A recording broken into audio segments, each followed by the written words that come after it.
Dentro de instantes, o podcast Rose Arraso com Você Pode. Fique ligado e descubra tudo o que preparamos para você. Oferecimento.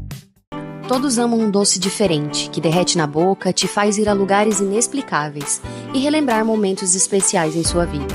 É assim que a sua festa deve ser lembrada, um momento mágico.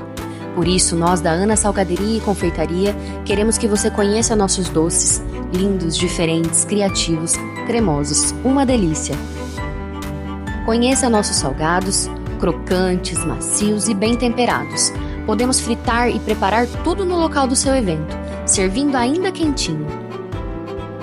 Nossos bolos você precisa experimentar. Massas e recheios com ingredientes da melhor qualidade. Assim como tudo que fazemos, tudo para ser um sucesso a sua festa. Entre em contato pelo nosso WhatsApp ou pelo nosso Instagram. Faça sua encomenda.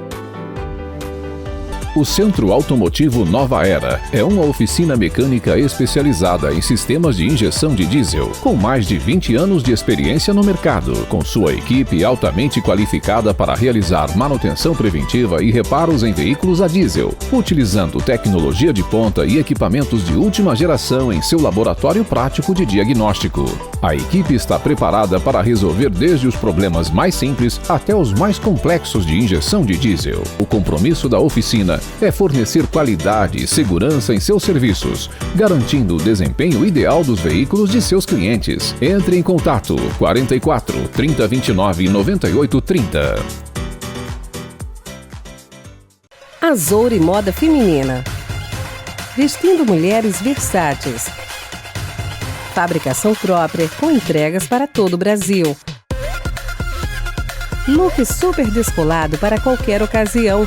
Tecido incrível e confortável. Porque a sua satisfação é o que nos motiva todos os dias. Atendimento via WhatsApp 44 99905 5757. Azoure Moda Feminina, Maringá.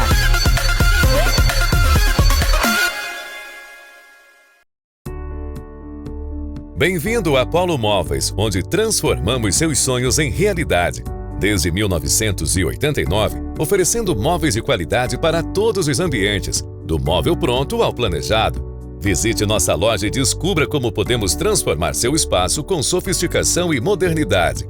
Avenida dos Palmares, 263 e 275. Jardim Liberdade, Maringá. Fone 44 3028 9517. 44 998 47 0360. Polo Móveis, uma loja completa para você. Podcast Rose Arraso com Você Pode. Olá, boa noite, pessoal. E vocês devem estar pensando o que o Eric está fazendo apresentando o podcast da Rose Arraso. Eu já vou explicar para vocês. A Rose, ela me deu a difícil missão de substituir ela enquanto ela tá lá com a família, tirando uma férias, tirando um descanso, uma folga merecida, né? Porque a Rose, ela não para, é 24 horas aquela mulher trabalhando. E ela falou, Eric, você consegue assumir lá um dia no podcast? Eu falei, deixa comigo, vamos pra lá. E eu tive a ideia de trazer aqui um convidado muito especial para falar de um tema que tá assim, ó, super em alta, ainda mais agora que é começo do ano. Eu estou aqui com ele, com o Dr. Diogo Cardoso, para falar um pouquinho daquilo que todo mundo tá em busca. Colocar um shape bonito. Todo mundo está em busca. Emagrecimento, saúde, bem-estar. Ele que é especialista em nutrologia, vai falar um pouquinho sobre bem-estar, emagrecimento e todos os temas e o mito disso, né? Dessa dificuldade de emagrecer da população brasileira. Muito prazer, seja bem-vindo, Dr. Diogo. Muito obrigado, Eric. Obrigado ao mesmo pelo convite. Muito obrigado por poder participar desse programa muito legal, desse podcast. Espero aí ajudar, né? Contribuir de alguma forma, que as pessoas possam esclarecer um pouquinho alguns mitos, né? Saber o que é mito e verdade, porque hoje a informação ela chega na palma da mão a qualquer momento e informações que são às vezes muito duvidosas também. Isso gera muita confusão, né, na cabeça das pessoas, os pacientes sempre me questionam. Mas é a primeira pergunta, doutor, é verdade isso, é verdade aquilo, ou mensagem no Instagram, vira WhatsApp, vira o Google, doutor Google, né? Então, mas obrigado aí pela oportunidade, sim. Tá? Bacana. Eu gostaria de perguntar, já para abrir aqui, para você conseguir explicar para a gente qual que é a diferença de um nutrólogo, de um nutricionista, quem eu devo procurar se eu quero, de fato, começar a minha jornada de emagrecimento? Isso é muito, muito importante esclarecer para as pessoas isso, porque também é uma dúvida, né? O que é a nutrologia, né? A nutrologia é uma especialidade médica, né? Que você tem que ser médico, né? Para poder cursar essa especialidade. E o que visa muito, qual que é o objetivo da nutrologia? É tentar entender, né? Ou desmistificar, ou orientar, esclarecer, tratar os pacientes vendo a nutrição e a sua relação com a saúde e com a doença, né, dos pacientes. Então, visa muito isso, traz essa qualidade de vida, bem-estar, e ela abre um leque aí muito grande de tratamento, né, para pacientes, tanto de doenças metabólicas, com obesidade, enfim. Então, é um leque muito grande, mas busca principalmente estabelecer essa relação entre alimentos, nutrição e a saúde e a doença, né? Legal, bacana. Então, eu que quero estar numa jornada de emagrecimento, é muito válido procurar um nutrólogo, depois Perfeito. Passar pelo um nutricionista. Ótimo. Que vai alinhar ali uma dieta e tudo mais, né? O tratamento da obesidade ele é muito importante, uma equipe multidisciplinar mesmo, né? Não é só o papel do médico nutrólogo, mas também uma nutricionista. Alguns pacientes, é tão desafiador esse paciente conseguir emagrecer, que isso mexe muito com o emocional dele também. Então a gente orienta, às vezes procurar um psicólogo, para estar dando esse suporte também nesse tratamento. Então eu penso assim, é uma equipe multidisciplinar. Então um nutrólogo, um nutricionista, um psicólogo, um preparador físico, um personal, enfim. Então é uma equipe aí que com o mesmo objetivo, fazendo com que esse paciente consiga, né, emagrecer e vencer esse sonhado, esses quilinhos a menos aí e ficar com um shape legal, né? Certo, bacana. E assim, doutor, eu já ouvi dizer, né, o doutor Google, vamos dizer assim, tem muito do emagrecimento que é voltado ao comportamento também. Por isso até que você citou o psicólogo ali, porque o comportamento, ele também ajuda a emagrecer ou a engordar, né? Como que é o comportamento mental dessa pessoa para ela que quer começar nessa jornada? Inclusive, a gente até tem algumas definições de alguns fenotipos, algumas características do paciente, de tipos de obesidade. E uma delas é a obesidade ansiosa que a gente fala. É aquele paciente tá ansioso, come. Tá triste, ele come. Tá feliz, ele come. Então tem um pouco a ver com o comportamento das pessoas, né? Então existe o obeso que essas características, né? Existe o obeso que ele é aquele obeso com metabolismo mais lento, que ele tem mais dificuldade. Até atendi uma paciente justamente isso, ela tem uma alimentação impecável, atendi ela hoje. Impecável, eu me alimento super bem e eu não consigo emagrecer. Então, provavelmente é um paciente que tem um metabolismo mais lento. Então, tem as estratégias para a gente poder prever ou montar um plano terapêutico de tratamento individualizado para esse paciente. A gente tem que entender qual que é o tipo de obesidade dele. Né? Tem aquele obeso que, enquanto ele não fica saciado, ele come muito. Enquanto ele não fica saciado, ele não para de comer. Então, o médico tem o feeling de fazer um bom diagnóstico e saber que tipo de obeso. Às vezes tem obeso que tem todos os tipos. Ele é ansioso, ele come muito, ele, enfim, né? Esse daí é o combo, perfeito. É o combo, né? E aí, se você não fizer uma estratégia adequada, esse paciente ele se frustra, ele não consegue, ele já vem frustrado muitas vezes, a gente vai estar comentando bastante sobre isso, de tentativas frustradas de emagrecer, né, por conta de alguém não fez uma boa interpretação, um bom diagnóstico, uma boa intervenção terapêutica para ele, ele não consegue, ou fica patinando, ou ele vai e volta, reganha peso de novo. Então é um desafio muito grande mesmo. Aquele efeito sanfona, exatamente, né? Que é muito comum, né? Que é muito comum, né? Então essa obesidade ansiosa é lançar mão de uma estratégia de um tratamento também com uma psicóloga, uma terapia, uma psicoterapia, às vezes ajuda demais também. Tá? Legal, bacana. Nós estamos aqui até brincando com o Dr. Google e tudo mais, mas existe muito mitos e verdades ali dentro da jornada do emagrecimento, né? Tem alguns mitos e verdades, e até você pode esclarecer pra gente, doutor. Por exemplo, comer de 3 em 3 horas, emagrece de fato? Isso aí, olha, desde a época da minha faculdade, há muito tempo atrás, há mais de 20 anos, a gente escutava muito essa questão de comer de 3 em 3 horas. Hoje a gente sabe, não é que isso é uma estratégia falha, mas isso não faz muito sentido dentro de um contexto de tratamento terapêutico de obesidade. Por quê? Não é o fato de você... Por que se come de 3 em 3 horas? O que se subentende se fazer isso aí? Comer pequenas porções de 3 em 3 horas. Então, acho assim, o paciente ele tem que ter, primeiramente, quando ele quer emagrecer, saber qual que é a necessidade calórica diária dele. É o primeiro passo. Porque a estratégia de comer de 3 em 3 horas ou fazer 2, 3 refeições por dia não muda. O que é o mais importante é você saber a necessidade calórica diária que você tem. Né? Qual que é o seu gasto energético total diário? Quanto que eu gasto para o meu corpo estar em funcionamento, que é a nossa taxa metabólica basal? Qual que é a minha taxa metabólica basal? Quanto que eu gasto fazendo as minhas atividades corriqueiras do dia a dia? Quanto que eu gasto fazendo um exercício físico 3 vezes, 5 vezes por semana? Essa estratégia Esse entendimento, junto com você montar uma dieta, um cardápio, um plano terapêutico para o paciente que se enquadre, né, nesse gasto energético total, fazendo um déficit calórico para que ele consiga emagrecer. Isso é o mais importante. E aí distribuir de 3 em 3, 2, 3 vezes ao dia, fazer um jejum intermitente, que a gente pode falar um pouquinho mais depois. Aí a estratégia varia de pessoa para pessoa, o que se enquadra mais na vida daquele paciente. Como que eu vou pedir para uma pessoa comer de 3 em 3 horas, se ele trabalha numa empresa e ele faz um almoço por dia? Tem empresas que não permitem você sair lá comer alguma coisa. Tem empresas que são mais flexíveis, mas às vezes as coisas não funcionam. Então, eu acho que a individualizar o tratamento terapêutico do paciente é o mais importante. Eu não posso falar para ele que isso é bom, funciona para A e não funciona para B. Então, o meu entendimento ele vai um pouquinho mais além disso aí. Então, é um mito. Perfeito. Então, assim, depende muito do estilo de vida daquele paciente, quantos que ele tem de gasto calórico. Exato. Não é somente a regra de comer de 3 em 3 horas que vai fazer efeito naquele determinado paciente. Bem colocado, você falou, tem empresas que não liberam a pessoa para ir lá comer e tudo mais. Cara, e aí não vai funcionar para ela, né? Eu tenho E para isso, Eric, é muito importante, igual eu falo. Eu pego muito paciente que vieram de outros, não quero ser antiético, mas de outros profissionais, que começaram projetos de emagrecimento sem fazer uma bioimpedância. Eu tenho uma frase minha que eu costumo falar que tratar obesidade sem fazer bioimpedância é navegar em mar aberto sem bússola. Você não sabe onde você está, você não sabe quanto de caloria que você precisa, qual que é a sua percentual de gordura, seu percentual de massa magra, você não sabe nada. Como é que você quer tratar a obesidade de um paciente assim? Né? Você tem que ter um norte, né? Eu estou aqui agora, eu quero chegar aqui, então não tem como. Então o primeiro passo para você poder fazer um bom diagnóstico, né, de um paciente é você saber como que está esse paciente hoje. Qual que é o percentual de gordura, de massa muscular, de massa magra, de água, quanto que ele gasta, qual que é a taxa metabólica basal dele, qual que é o gasto energético total dele, você entendeu? Aí mediante isso você dá um pontapé inicial. Então acho que esse é o primeiro passo que a gente tem que dar aí sempre. Legal, o doutor falando isso, o doutor Diogo, e assim, eu me trato como o doutor Diogo, eu tô com uns quilinhos a mais que eu vou perder agora em 2025, já estamos perdendo com a ajuda dele, e eu fui lá inclusive na clínica hoje, né, doutor? E a gente batendo um papo, a primeira coisa que ele falou lá, faz a bioimpedância dele.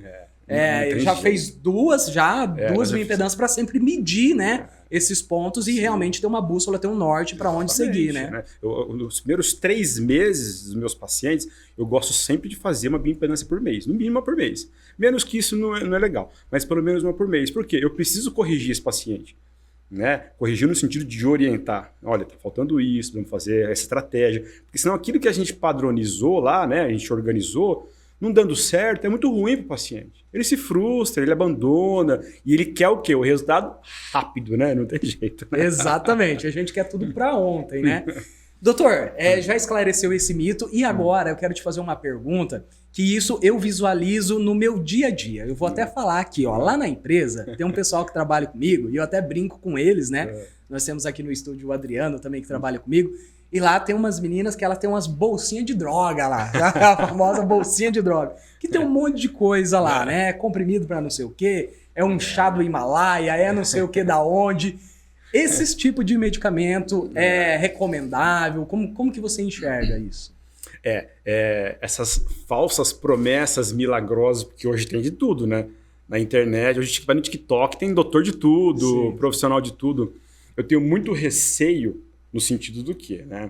Para uma pessoa poder emagrecer de uma forma constante, de uma forma que não vai haver rebote, tem que ter uma mudança genuína nela. Você entendeu? O que é uma mudança genuína? É aquilo que vai enraizar nela mesmo e ela vai mudar o estilo de vida dela. Então isso é muito importante.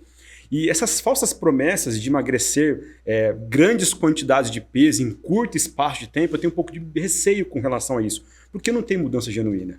Entendeu? É uma coisa forçada, né? Você vai lá, enche o paciente de medicações que tira a fome, o cara não come. Enfim, então isso aí você vai conseguir manter isso por um quê? 1 mês, 2 meses, 3 meses, vai perder lá 15 quilos, né? Que eu acho um absurdo perder 15 quilos em 3 meses, eu acho absurdo. Tem um paciente que já perdeu mas foi mediante uma estratégia, mas eu não acho isso correto.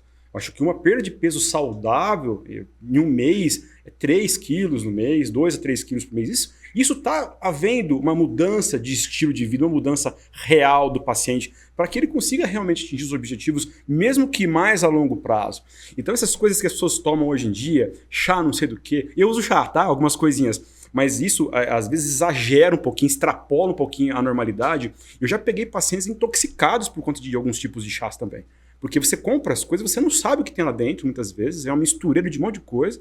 Né? E aí já peguei paciente com alteração de tireoide por conta desses chás também. Então você não sabe o que você está tomando, foi feito algum exame, enfim. Então, assim, foge muito da realidade e eu não concordo com isso. E eu sei que tem muitos lugares que praticam isso, mas eu não acho legal, não. Foge muito do profissionalismo mesmo, né? E da coisa saudável. Do saudável, né? Eu acho que emagrecer não é ficar sem comer.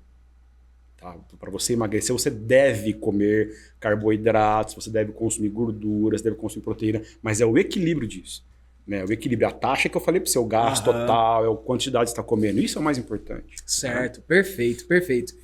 Vamos entrar num tema aqui que é um pouco delicado para falar, que é a questão hormonal. Hoje a gente sabe que em academia tem, vários atletas utilizam. Como que você enxerga isso de forma saudável, é claro. Existe estratégia para isso? Existe algo que pode ser feito dentro dessa normalidade que você falou, dentro do saudável, que ajuda no emagrecimento? É interessante a relação com os hormônios. A gente ganhou tanto em voga hoje, né? Tanto em noticiário. Mas assim, se usam hormônio há décadas, né? Décadas, acho que 1940, 1950... Já se usavam os hormônios, mas eles ficavam muito atrelados à questão de competição, né, de esporte e tal. E isso existe ainda muito hoje também, né, mas a gente sabe que existem usos muito indevidos com relação a isso. Mas recentemente, né, nos últimos 5 anos, ganhou muita força a questão hormonal. E essa demonização que fizeram dos hormônios vem cada vez mais se desmistificando. Então, eu acho que isso é muito importante porque vai se ganhando muito mais estudos, vão se ganhando... os médicos estão cada vez mais procurando entender. Tem aquela ala ainda conservadora, né, que discrimina, que recrimina. Eu acho que muito mais por falta de conhecimento. Certo. Hoje, falar de hormônio é uma coisa inegável. E eu vou além. Hoje, quando um paciente chega num consultório de um médico e fala para ele, doutor, eu estou bem, só quero fazer um check-up, eu acho que é obrigatório existir nesse check-up desse profissional, quem quer que ele seja, um exame hormonal. Né? Isso não é feito. Né? Eu acho que hoje o check-up ele se atrela muito aqui. Hemograma, ureia, creatinina, sódio, potássio, função hepática. Ah, doutor, tá bom, é isso aqui, ó. O paciente vai lá, não tem uma vitamina saudável. D, não tem uma vitamina B12, não tem um hormônio. E às vezes a queixa do paciente pode ser alguma carência de alguma alteração hormonal, alguma alteração de alguma vitamina. É muito comum isso. É muito mais comum do que a gente pensa. E muito mais comum em faixas etárias mais novas também. A gente não pode esperar que o paciente está com deficiência, alguma alteração hormonal com 50, 60 anos. Isso vai acontecer com 20, com 30. Eu tenho pacientes com 30 anos com alteração hormonal, com 20 anos com alteração hormonal, que devem ser tratados também. Porque o paciente tem queixa, o paciente não está bem. Tá? Então, eu acho que essa questão hormonal hoje ela vem muito mais sendo debatida. Eu acho que os profissionais estão conhecendo mais. Né? Existem muitos cursos de especializações e vem cada vez crescendo mais isso aí também. Eu acho que o importante é isso, é debater e sempre usar com sabedoria. Né? Porque realmente o que a diferença, né, entre o uso adequado e esses usos absurdos que a gente vê por aí, que eu não concordo, eu abomino isso aí também. Eu acho que a gente tem que saber usar os hormônios, ter uma boa indicação para que o paciente seja, né, beneficiado com isso, seja saudável, né, e o mais importante, e possa usar de forma mais longa e duradoura e com saúde. Né? Bacana. E o hormônio, doutor, ele não serve só ali para emagrecer, né? Até uma dúvida minha, eu vi algum caso na internet e a legenda era assim, não era depressão, era falta de hormônio. Eu falei, nossa, como assim não era depressão, era falta de hormônio? Porque parece que a pessoa vivia desanimada, não tinha vontade de fazer muita coisa e atrelaram isso ao hormônio. Ele tem esse poder também, né, de dar essa função. Eu vou responder com um relato de caso. Né? Eu tenho um paciente masculino, acho que tem 52 anos, 50 anos, vamos colocar aí, né? E esse paciente ele chegou para mim tomando 3 antidepressivos. Né? Eu não sou contra antidepressivos, eu não sou um médico que acha que não existe depressão. Certo. Óbvio que existe. Né? Mas ele chegou tomando 3 medicações antidepressivas. Aí fomos fazer alguns exames, conversar, entender, um cara esclarecido. Aí fizemos os exames, a testosterona dele estava 220. Certo? Aí, conversando, existem alguns testes que a gente aplica, o teste de Adams, que é um teste americano para poder ver a insuficiência androgênica também, é um questionário de 10 perguntas. apliquei o questionário, tudo, examinei e tal. Um cara saudável, tinha essas comorbidades, mas nada mais do que isso. Sim. E aí, depois de toda essa análise, resolvemos repor. E ele, os sintomas dele eram esse. Doutor, fico muito no quarto, eu não tenho vontade de me socializar mais, eu não quero mais sair, minha esposa chama pra sair, eu não quero sair. E eu fui na médica, a médica, né, me passou essas medicações depressivas, não melhorou, ela me passou outro, enfim, outro, e foi indo. Caso de depressão, Depressão. Certo. Aí, beleza, fiz o exame, eu fiz um implante. O primeiro tratamento que eu fiz foi um implante hormonal para ele com testosterona, repondo testosterona. Esse paciente, em 30 dias, ele voltou. Porque o pico começa a fazer com 30 dias. Ele já tinha voltado pro clube, ele estava jogando bola no clube, ele voltou a pedalar com 35, 40 dias, mas ele voltou a pedalar, fazer exercícios físicos, voltou para academia, já começou a socializar, sair, fazer as coisas. Então, assim, não era somente a depressão, mas tinha uma alteração hormonal que estava impactando muito na qualidade de vida. Porque a testosterona, ou a gente leva para a cama, ou a gente leva para academia. Ou é para melhorar a performance sexual, ou é para você ficar marombado na academia. E a testosterona não é isso. Testosterona é coragem. Testosterona é disposição, é ânimo, é vigor físico, é raciocínio, é sono de qualidade. Enfim, né? A questão da cama e a questão do exercício físico vem... É um bônus. Tem muita coisa que a testosterona ajuda. É muito mais importante do que isso, tá certo? Então, assim, eu acho que todo paciente que tem sintomas, que tem uma pincelada lá de ansiedade, de depressão, é crucial o médico pedir um exame hormonal. Porque se tiver baixo, pode até tratar com medicação antidepressiva, enfim. Mas você tem que pensar na reposição hormonal. Se você não trata, não é da sua área repor hormônio, encaminha para um profissional que trate a reposição hormonal. E faça as duas coisas juntas, né? Porque o paciente ele vai se beneficiar e esse paciente já reduziu, hoje ele usa uma medicação. Esse diazepam ele usava diazepam no bolso, para você ter uma ideia. Nossa. Tanta crise que ele tinha, às vezes, durante o dia, ele colocava um diazepam na boca. Então, assim, ao extremo que chegou. E depois que a gente já fez o terceiro implante hormonal dele, ele já não usa mais. O cara que tem uma vida normal, enfim. Né? Então, assim... Já mudou a qualidade de vida total desse tratou o paciente. É uma coisa que é diagnosticada ali com uma depressão severa, que era uma questão hormonal. E voltou para uma coisa leve. Ele usa um antidepressivo mais fraquinho, continua acompanhando com psiquiatra, enfim. Mas, assim, aquele quadro mais grave de você ter que andar com um ansiolítico no bolso, não acabou. Perfeito.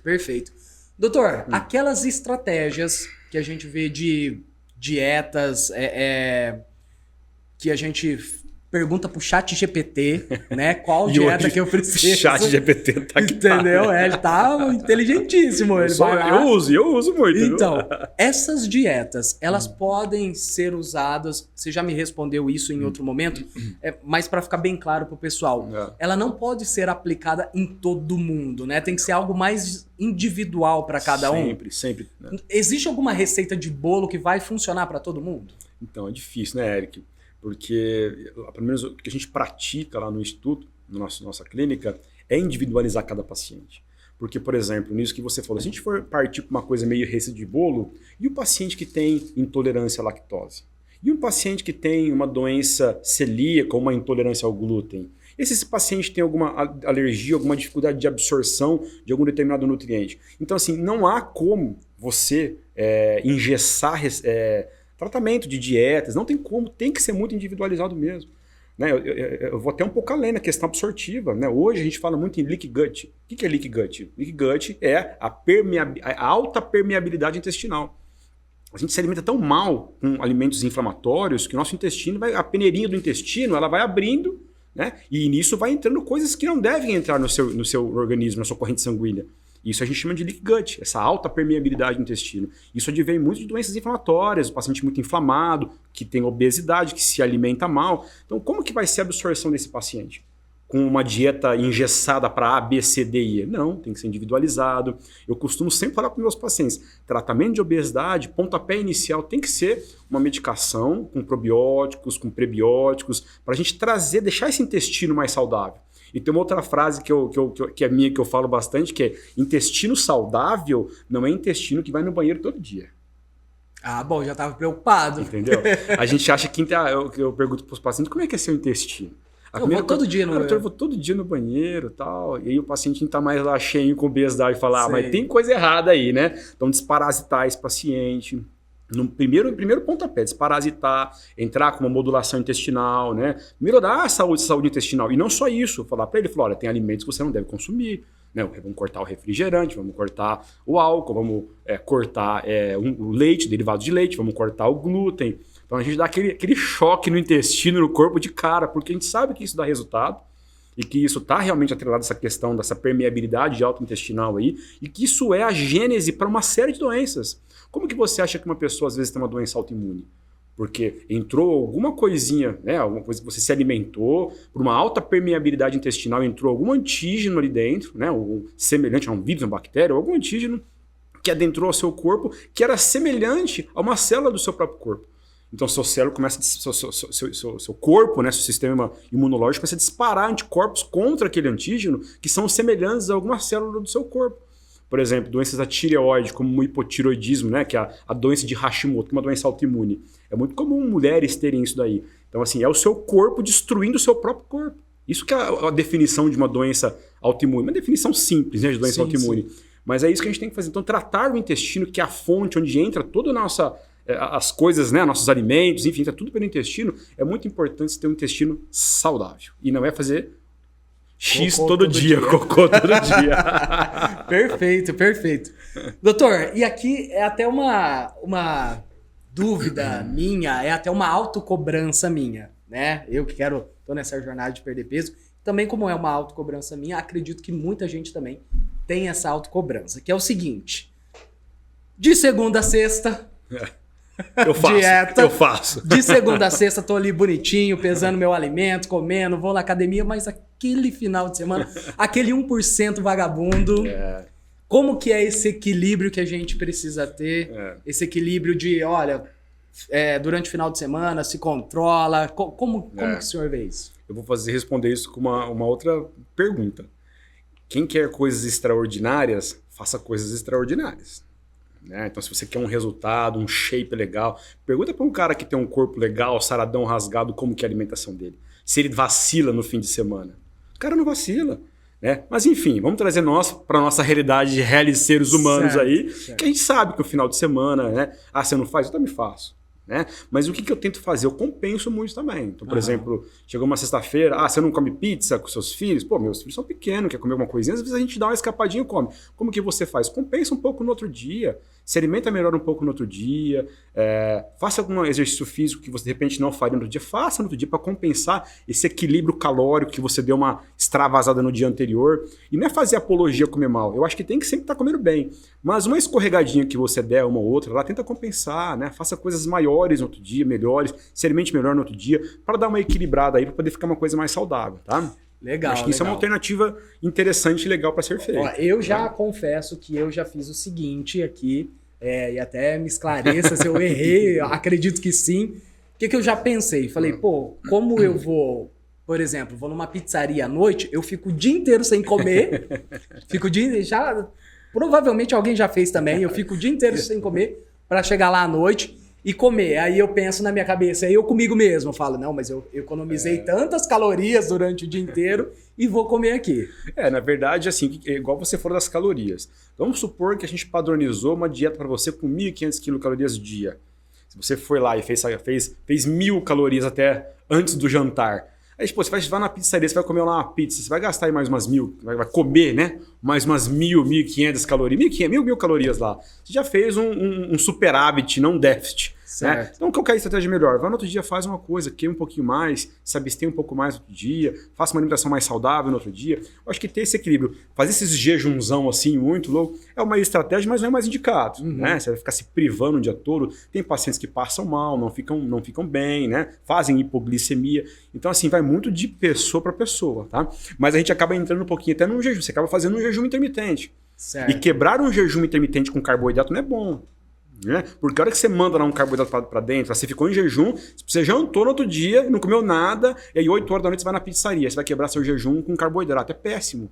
Entendi. Né? Então, porque iniciar no jejum intermitente, quebrar no jejum intermitente com açúcar, com carboidrato, não é legal. Né? Então aí você faz um pico de insulina muito grande, entendeu? Porque você vai fazer um pico de glicose e a insulina vai atrás. Né? Então isso não é saudável para o seu corpo, isso não é bom para quem está buscando emagrecimento. E agora que o doutor falou sobre jejum intermitente, funciona mesmo? Eu vejo que tem muita gente falando sobre isso. Esse jejum, então, intermitente, ele funciona e ele dá resultado. Além do jejum intermitente, dormir de estômago vazio. Né? Então, tipo assim, o que é um hábito bom? As pesquisas dos longevos, né, do mundo, lá dos Okinawa, do Japão e outros longevos que existem no mundo aí, com centenários, né, mais de 100 anos, o que essas pessoas fazem? Eles não se alimentam depois que escurece o dia. Então, tipo, 6 horas da noite é o jantar deles. Olha que bacana. Entendeu? Então, assim, eles jantam 6 horas da noite, 7 horas, no máximo, se escurecer o dia, não come mais nada. Por quê? Porque vai dormir de estômago vazio. Então, o que se fala muito aí, né? As células velhas no nosso corpo e as células oncológicas, que são precursoras de tumores, elas são células que consomem muita caloria. Então, quando você fica em déficit calórico, você, entre aspas, faz apoptose, você mata essas células ruins aí, digamos assim.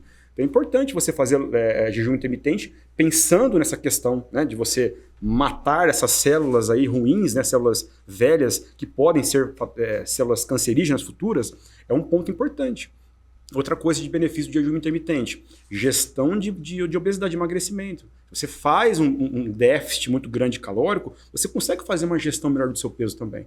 Tá? Outra coisa muito importante, melhora a imunidade, saúde intestinal, saúde mental. Então tem vários estudos trazendo como benefício do jejum intermitente com essas melhorias que eu acabei de explicar. Intestino melhora, imunidade melhora, saúde mental melhora, controle do peso, enfim, longevidade, saúde. Então o jejum intermitente ele tem várias abordagens muito boas, só que tem que ser uma estratégia muito bem feita. A tolerabilidade de cada paciente também tem que ser muito bem discutida. Tem pacientes que não conseguem ficar 12 horas sem comer. Então, tudo isso é muito importante você explicar esses detalhes para o paciente para que ele se beneficie do jejum intermitente. Certo. Realmente, essa era a minha próxima pergunta. Qual o tempo ideal desse jejum? Então, depende muito de cada caso, cada individual, cada pessoa. 12 horas é um limite legal, digamos que até mínimo aí, para você poder fazer jejum intermitente. Então, jejum intermitente de 12, de 14, de 16, de 24, 36, 48 horas, 72 horas, como fez o Dana White lá, que é o dono do UFC. Certo. Ele até publicou, né, dele fazendo, ele tomava só caldo de osso. Então ele fez 24 horas de jejum intermitente e aí depois ele começou a introduzir acho que ele fez 72 horas, se eu não me engano. Ele foi introduzindo, acho que de 12 em 12 horas, eu não me lembro direito os detalhes, mas ele tomava caldo de osso, que tem um pouco de caloria boa, né, e também tem bastante proteína e aminoácido. Então ele manteve lá 72 horas. Então assim, tolerabilidade, foi acompanhado com médico e tal, mas assim, depende muito de cada pessoa. Eu já fiz um de 24. E assim, parece que seu grau de concentração, parece que é pior, né? Mas o seu grau de concentração parece que melhora. Seu corpo começa a queimar gordura, porque já não tem mais carboidrato, açúcar, né? O corpo ele queima açúcar, não tem açúcar, ele queima gordura, não tem gordura, ele começa a queimar músculo, que é ruim, é péssimo. Certo, né? certo. Mas fazendo isso bem supervisionado é algo que pode ser muito favorável a você sim. Tá? Legal. Hoje a gente vê muitas pessoas falando do açúcar, né? Tem até meme que a gente vê na internet hoje, que é seu comedor de açúcar e não sei o que, né? O açúcar realmente, doutor, é o grande vilão desse século? Péssimo. Durante muitos anos, colocavam a culpa na gordura, né? Você pega lá a década de 80, dos fast foods americanos lá, onde teve o McDonald's, um pouco mais antigo, né? Mas nessas épocas, houve um aumento muito grande de pacientes com infarto agudo do miocárdio nos Estados Unidos. E o que eles achavam? Era gordura. E hoje a gente vê que não é a gordura. O grande vilão é o açúcar, é o carboidrato. É o açúcar industrializado, o açúcar ruim, né? Então isso sim se acumula no seu corpo, isso sim transforma uma gordura ruim também. Óbvio que a gordura tem que ser consumida com precaução, com cautela também, né? Mas hoje o que predomina na nossa alimentação é o carboidrato e o açúcar. Se você for pegar um prato, acho que 60% é carboidrato, 20% gordura, 30% gordura, o resto é proteína. Né? Então a gente mudar essa alimentação é muito importante. E sendo, quantas quilocalorias tem um lanche do McDonald's? Do Burger King? Rapaz, eu até assustei. Do Burger King tinha mais de 1.000 quilocalorias no lanche. É uma refeição quase do dia, duas. Do dia. Né? Então a gente dá para nossos filhos isso, a gente come isso aí também, né? E a pessoa fica, por que eu não emagreço? Não tem como, né? E doutor, você até tocou num ponto agora que a gente dá comida para os nossos filhos e tudo mais. Esse comportamento também é gerado dentro de casa? Então, por exemplo, meu pai é gordo, eu sou gordo, meu filho vai ser gordo. Como que é essa hierarquia? Eu tenho famílias que acompanham comigo lá na clínica e o pai e a mãe é obeso, o filho está obeso. Vários exemplos. Então, eu acho assim, né? Você é o que você come. E os filhos não pegam o cartão de crédito e vai no mercado. É o que come que o pai coloca dentro de casa. E é muito comum isso, Eric. Né? Além da questão genética, que a gente tem que deixar muito também aqui, né, esclarecido para os telespectadores, a questão genética impacta muito também. Mas a epigenética, que é o fator ambiental, ela é muito mais importante do que a genética. Eu posso ter uma genética para obesidade e nunca ter obesidade. Porque desde o início da minha infância, meus pais me colocaram no esporte, teve uma alimentação saudável na minha casa, a gente teve bons hábitos de vida, nunca teve consumo de bebida alcoólica. Então, a epigenética, o ambiente onde eu estava inserido, me fez não apertar o botãozinho do gatilho da genética para poder desenvolver obesidade. Então, hoje a gente fala muito mais em epigenética do que genética, tá? Mas, respondendo a sua pergunta, é muito comum, né, a família inteira ter esse comportamento, esse distúrbio de ter obesidade. Interessante, né? Como o ambiente ele está atrelado a tudo, muito, né? Muito. Isso em muitas coisas, muitas coisas. E na obesidade não é diferente. Poxa, que bacana. Doutor, e agora suplementação, né? Tem várias coisas no mercado hoje para se suplementar. Tem whey, tem creatina, tem hipercalórico, tem isso, tem aquilo. O que realmente funciona? O que é farinha? O que não funciona de fato? Assim, tem muitos suplementos que são muito importantes. Eu vou dar um exemplo. Vitamina D, de dado. Se você for fazer um estudo, acho que teve um estudo no México, se eu não me engano, que fizeram um estudo da população e verificaram se havia déficit de vitamina D ou não. E foi uma coisa assim alarmante, 80% da população tinha deficiência de vitamina D. Tá? Quando você vai falar de vitamina D, você tem que pensar muito em alguns pontos. Por exemplo, a absorção de cada paciente. Para você poder ter uma vitamina D alta, somente através de fonte alimentar, o que você tem que comer para poder aumentar a sua vitamina D? Basicamente, óleo de peixe, frutos do mar, peixes do mar, esses tipos de coisa, de alimentos, que vão ser o precursor, a fonte, lá para você poder... E outras coisas mais também, mas basicamente isso é onde tem mais preponderância da vitamina D aí, no caso, né, do precursor. Mas aí, como você come essa comida vai ser dividida no seu estômago, vai para o seu intestino, o intestino ela vai para o rim, metabolizando no rim, vai para o fígado, metabolizando no fígado, vai para a pele e toma o sol. Então assim, olha... A cadeia que ela faz ali, o processo que ela faz. É muito difícil você pegar uma pessoa que nunca fez reposição de vitamina D e você dosa e tá boa a vitamina D. É uma coisa absurda. Não, é difícil. Hoje, o paciente entendido estava com 13 de vitamina D.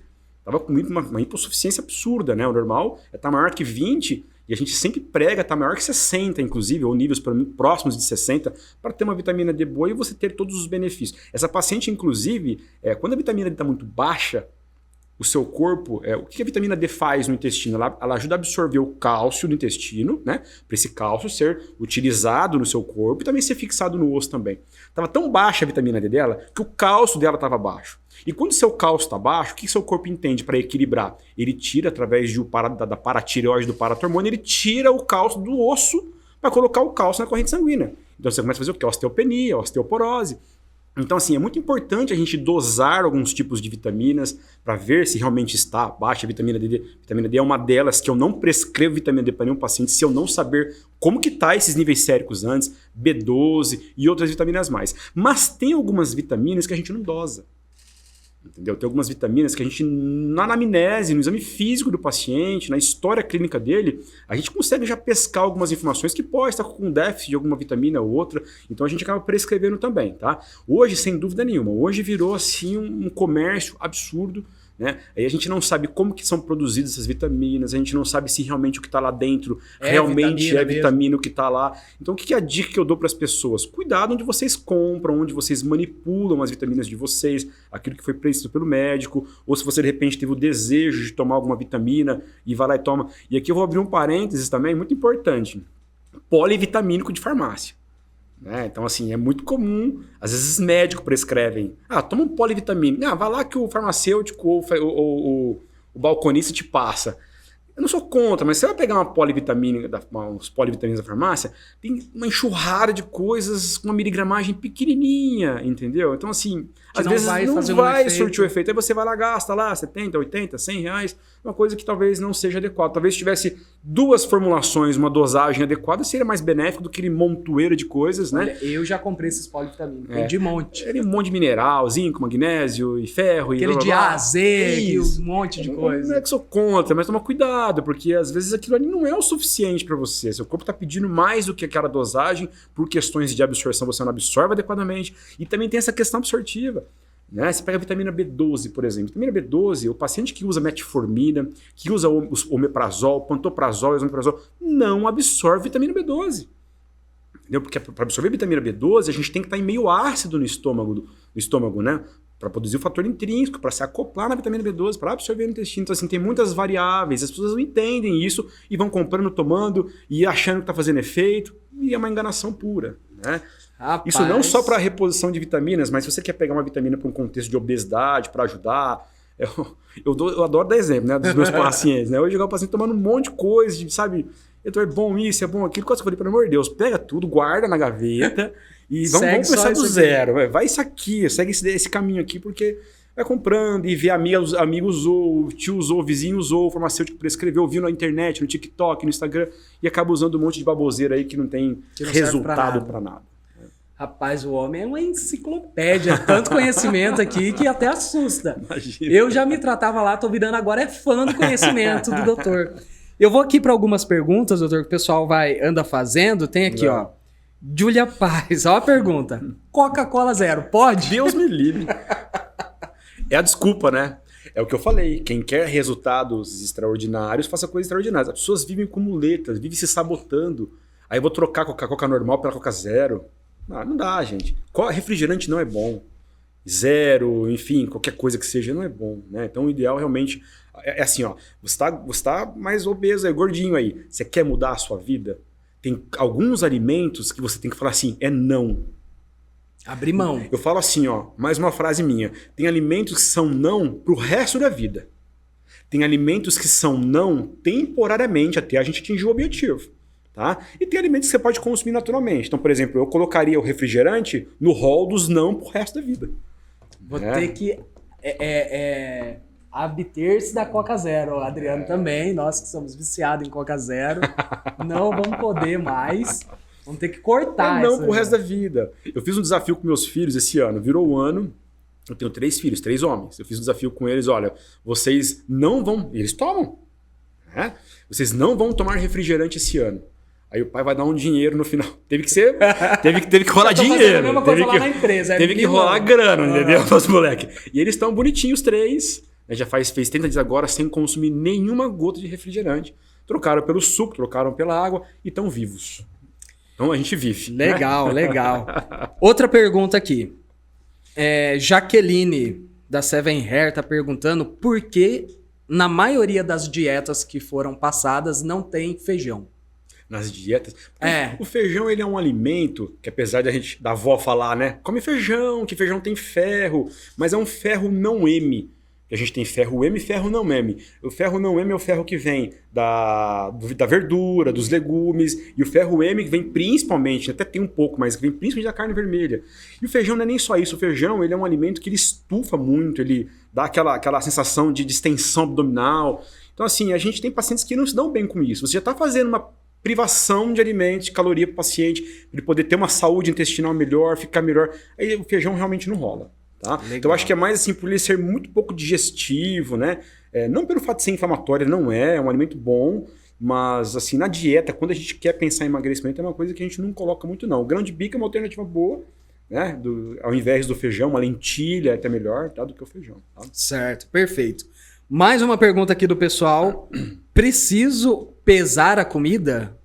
Precisa pesar a comida? Porque o que acontece? Essa questão do pesar o alimento. Ou você pesa ou você dosa. Tipo, tem dietas que eu coloco meu paciente pesar, tem dietas que eu coloco meu paciente 2 colheres ou 1 colher. Então, o fato de pesar é para você... É aquilo que eu falei. Se a gente vê que você tem uma taxa metabólica basal de 1.500 quilocalorias por dia e você tem um gasto energético total de 2.000, a gente padronizou que você vai comer 1.200 quilocalorias por dia, para você saber certinho se tem 1.200 quilocalorias, tem que pesar. Né? Então, assim, tem algumas vezes não tem opção. Tem que pesar. É 100 gramas de bife? Tem que ter 100 gramas de bife. Porque em 100 gramas de bife tem 40 gramas de proteína, blá, blá, blá, tem tantas quilocalorias. Então, pesar o alimento é para a gente poder ter um alinhamento melhor, uma estratégia mais bem definida e conseguir ter o objetivo. Certo. Né? Tem que seguir, não adianta dar desculpa, né? Tem que fazer. Às vezes, com o passar do tempo, fica um pouco rotineiro e talvez o paciente consiga ficar menos, tem que ficar pesando alguma coisa toda hora. Ele já... Mais no olho ali. Mas no início, até conseguir ter um bom objetivo, as coisas começarem a andar, o ideal é você seguir a risca mesmo. Certo, perfeito. Mais uma pergunta aqui agora do pessoal, e eles falando sobre... Tem também... O pessoal fala que fazer cardio, né? Andar, caminhar e tudo mais, com o estômago vazio, parece que é melhor, queima mais. Tem alguma coisa nesse sentido? Eu até vi o Tanuri publicando uma vez um estudo relacionado a isso aí também, né? Dizer que vai queimar mais, isso aí não é bem certo, não, tá? Mas tem pessoas que, se eu sou um deles também, eu gosto muito mais, porque quando eu acho que eu perco muito na atividade, no desempenho, quando eu como alguma coisa muito próxima da atividade física. Talvez se você comer com 1 hora de intervalo, vai queimar de manhã, por exemplo, 6 horas da manhã. Você vai acordar 5 horas para comer? Às vezes não dá, então você acaba indo em jejum mesmo, tá? Mas assim, o alimento anterior, a refeição anterior, que é o jantar, é muito importante que seja uma refeição bem feita, né? Com carboidrato, inclusive, para ser uma fonte de glicogênio, de armazenamento de glicogênio, porque o glicogênio nos minutos iniciais do exercício físico, é ele quem manda. Nosso start inicial do exercício físico, ele é anaeróbico. Depois que ele passa a ser aeróbico, e aí o oxigênio é muito importante. Mas o start inicial, aquele pool inicial lá é anaeróbico. Então é importante a gente ter uma reserva boa de glicogênio. Então a refeição anterior tem que ter sido bem feita, para você poder conseguir malhar de manhã em jejum, tá? Mas fora isso, dizer que vai ser melhor ou pior, não. Acho que é mais uma questão de tolerabilidade mesmo, do que alguma coisa melhor do que se você tiver comido alguma coisa, tá? Sensacional. Eu acho que é mais nessa vibe aí a resposta. Legal, legal, perfeito. Doutor, eu vejo também, e inclusive isso aconteceu comigo, tá? Em 2018 eu era aquele cara, tipo assim, rato de academia, só fazia dieta, tinha um corpo que eu queria. Legal. Tinha um corpo que eu gostava, tenho foto até hoje, eu coloquei a foto vai voltar. Vou voltar, coloquei a foto lá no meu painel, fico olhando e falo, cara, eu quero esse é o cara, eu quero ser esse cara de 2018 de novo. E nessa jornada, eu sinto que eu cheguei nesse corpo, mantive ele e tudo mais. Aí depois eu engordei, aí eu emagreci. Aquele efeito sanfona que a gente já havia comentado. O que o senhor diz sobre qual o tempo que vira de fato um comportamento que ela possa ser replicável? Já ouvi muita gente falar assim, não, por exemplo, você conseguir fazer... 6 meses. 3 meses, 6 meses de dieta, você vai levar isso pro resto da vida, vai virar estilo de vida. Existe algum cálculo, assim, matematicamente falando, depois de tanto, se torna um estilo de vida? Era só fazer 2 observações aí. Primeira observação, o Eric vou usar você como exemplo, de 6 anos atrás, não é mais o Eric de hoje. Não. A gente vai ficando o quê? Mais velho, a gente vai envelhecendo mais, vai havendo alterações metabólicas, fisiológicas no seu corpo que vão dificultando um pouquinho mais. Certo. Né? A gente conseguir ter aquele sucesso não é impossível. A gente pega exemplos de homens com 60 anos aí, que o cara tá com um corpo que você fala, não tem moleque de 20 anos que tem um corpo desse, você entendeu? Existem N exemplos aí. Então, acho que isso é muito importante. A gente tentou algumas coisas lá atrás e não conseguiu, ou conseguiu e depois, enfim. Né? Então, acho que a virada de chave, ou essa mudança genuína, que foi o exemplo que eu dei, ela pode acontecer, só que a gente tem muitos percalços ao longo da vida. Né? Então, cara, em 6 anos, pode acontecer tanta coisa na sua vida. Você pode trocar, mudar de casa, você pode mudar de país, você pode perder emprego, você pode ganhar emprego, você casa, você tem filhos. Então, essas vulnerabilidades que vão acontecendo na vida, que às vezes faz com que as pessoas tenham muito reganho de peso de novo. Né? E isso é muito comum. Então, essa questão emocional é algo que a gente tem que estar trabalhando sempre. Principalmente no paciente que sempre foi obeso e ele conseguiu vencer a obesidade e depois ele foi lá e ganhou peso de novo. Vou dar um exemplo dos pacientes bariátricos. Eu tenho paciente pós-bariátrico que está com 134 quilos, ela chegou a 70 e agora ela voltou para 134, que era o peso antes da bariátrica. E fazer o que agora mais? Já fez cirurgia. Né? Então, assim, o caminho agora ele é doloroso, ele é dificultoso. Estou há 1 ano com essa paciente agora, tem outros exemplos também. Chegamos já a 104 quilos. Então, assim, vem perdendo. Então, as estratégias elas vão ficando cada vez mais dificultosas ao longo do tempo também. Então, acho que para poder ter uma virada de chave, eu acho que a questão não é tempo. Né? É você sempre estar se policiando do que está acontecendo, entender que se você já tem uma propensão a ser obeso e você vê que o negócio está caminhando diferente, já busca ajuda rápida, seja uma ajuda emocional, seja uma ajuda de um profissional que trata obesidade. Eu acho que o que falha muito é o acompanhamento. A gente chega no objetivo e fala, cheguei. Agora não preciso de mais nada. Já cheguei no meu objetivo, agora eu posso navegar sozinho. E eu acho que isso é um dos maiores erros. Né? Eu acho que o paciente que chegou no objetivo dele, ele tem que entender que se ele é hipertenso, ele não vai no cardiologista de 6 em 6 meses. Se ele é um ex-obeso, por que ele não vai acompanhar também a cada 6 meses, volta no médico a cada uma vez por ano, refaz o exame? Porque o médico ele vai conseguir ter o histórico dele lá e falar, cara, ó, o negócio aqui tá desandando de novo.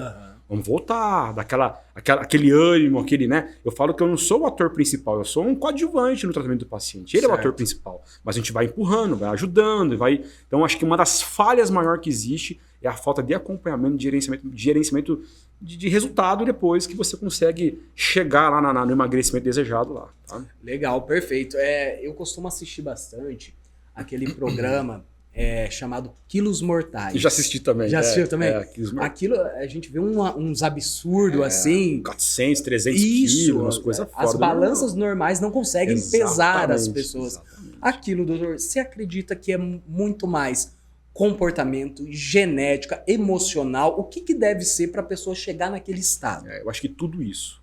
Esse fator. Esse combo aí, né? O cara já tem uma predisposição genética, sempre teve maus hábitos de vida, problemas, às vezes, sociais que ele enfrentou ao longo da vida e não soube trabalhar isso para chegar a um extremo como esse, né? E aí a gente entra na questão da bariátrica. A cirurgia, né? Vamos usar esse nome bariátrica, que é o mais fácil das pessoas entenderem, né? Eu acho que casos extremos como esse, realmente não tem outra opção. Né? Que a gente vê lá aquele médico fazendo as cirurgias, esses casos mais graves. Então eu não sou um médico contra a cirurgia bariátrica, mas eu tenho muito cuidado, né? E explicar, orientar para os meus pacientes, porque assim, todo mundo merece um tratamento adequado. Né? E a obesidade é o caminho mais fácil. E todo mundo quer, às vezes, não quer dar a volta, ele quer o caminho mais rápido, mais fácil. Às vezes ele acaba partindo para a obesidade. Eu já peguei pacientes com 80 quilos que fizeram cirurgia bariátrica. 80 quilos, sabe? Já peguei adolescentes com 17, 18 anos que fizeram cirurgia bariátrica. Nossa. Um absurdo. Isso é um absurdo sem tamanho, você entendeu? Então, assim, tem que ter um pouco de cautela, porque depois que você faz uma cirurgia bariátrica, não tem mais como você voltar atrás.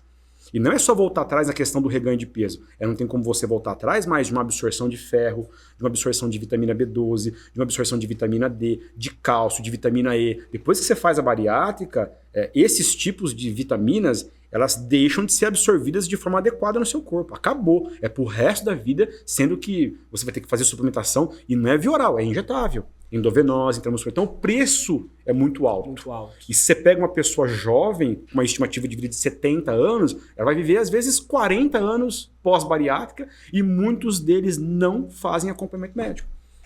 Então chega pra gente lá tudo, né, descompensado, tudo mal. Então não é só operar, é o pós. O pós é muito importante para que você tenha uma longevidade saudável, para que você consiga não ter reganho de peso. E é isso que eu critico muito na cirurgia bariátrica. Tá? O médico vai lá, opera. Pronto, é aquilo. Não tem um pós depois. E não é nem às vezes a culpa do cirurgião somente dele. Talvez ele até oriente. Olha, precisa procurar, precisa acompanhar. O paciente ele acaba abandonando mesmo. E tem muito paciente, que nem você já falou, que fez a bariátrica e depois voltou ao peso Muito. normal, O peso anterior, que ele tinha antes da cirurgia bariátrica. Isso também deve dar um psicológico na pessoa. Entendeu? Fica mal. Sensação de impotência, de tudo. Impotência, né? Cara, não consigo, de frustração muito grande. Então, um paciente como esse, se ele não tiver, às vezes, até um acompanhamento psicológico, ele não consegue, ele tem vergonha, enfim, né? Então, é bem conturbado isso aí mesmo, bem delicado. Né? Interessante. E tem agora umas novas cirurgias que aparecem aí no mercado, uma tal de lipo não sei o quê, lipoled, lipo não sei o quê, que tem bastante mulher fazendo, mas tem bastante homem também fazendo, que é uma sucção de gordura. E isso daí funciona de fato? É perigoso?